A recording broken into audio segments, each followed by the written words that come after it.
Well, the presidency over the weekend hinted that necessary constitutional amendments would be done on the issue of state police as soon as it got more support from state governors and the National Assembly. The senior special assistant to the vice president on media and publicity, Laolu Akonde, said these in an interview that its main focus was the expansion of the implementation of community policing as a way of tackling the nation's security challenges.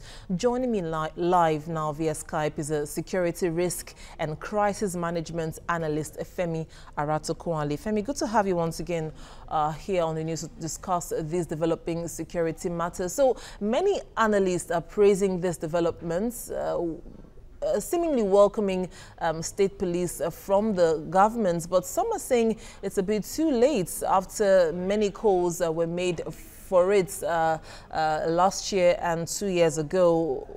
What are your thoughts? Is this ahead of 2019? Well, let me put it this way.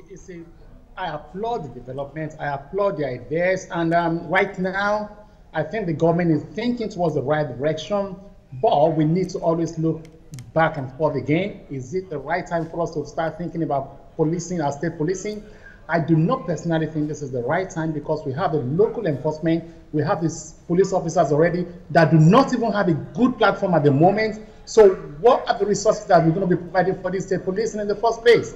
So we need to reform the police first, then we need to look into the local policing, and at least vigilantes that we have, give them the basic training, give them the basic welfare before we start looking into state policing. Okay, let's focus on the issues at hand. What are the pros, from your experience, what are the pros and the cons of having a state police? Well, to be honest with you, one of the pros is this: it's going to enhance job opportunity. There will be more security within the street, within the local community, which are good. But cons for me is this: where are the state governments going to see the money to provide for financial capability of security equipment, training, and salary as well? Whatever their pension, who's going to be responsible for all this? So we need to look into what sources do we have at hand when people have to start having state security policing. How would you judge the vigilante groups we have now in many parts of Nigeria compared to what the government intends to be state policing? I think before we start looking into how to judge them, we need to look into, do we have a pilot scheme? Yes, we do have a pilot scheme.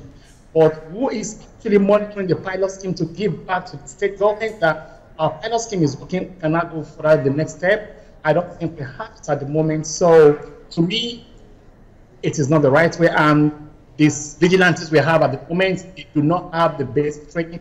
They lack the knowledge to engage with the member of public. So we cannot really put our lives and properties into the hands of state policing or the project at the moment. But you're saying the vigilante lack the proper training, but isn't that the whole idea behind having an official state policing, where you have men on the ground from around the area who are well trained, well informed, and properly armed to manage security in that particular area where they're from?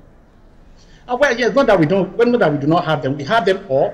But what I'm saying is this: how many of them do we provide the security basic training for?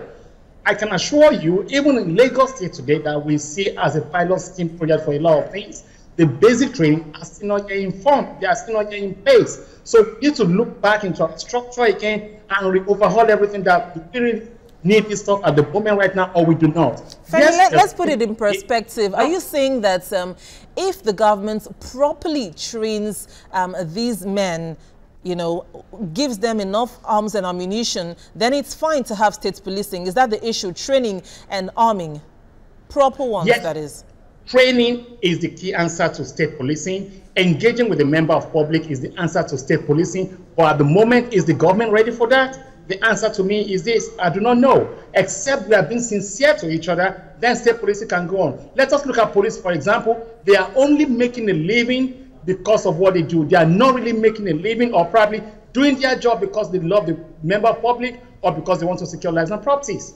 So because they lack the morale, the welfare is not there, the pension is not there for them, and we are not actually engaging with the member of public. So for me, state policing is not the right answer. The right answer for me is this: let us restructure the police in total for now.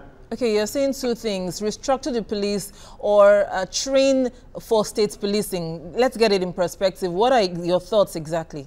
My thought is this: let us still put the state policing on hold. Let us restructure the police so that when we want to start the state policing, we will have a platform to work on. At the moment right now, we do not have a platform to work on. Even the corporate doesn't even know the differences between state policing and vigilante and the real job is doing at the moment. So the whole thing is so muddled up. We need to separate everything from each other. So restructuring the police, training them to have a platform is what we need at the moment.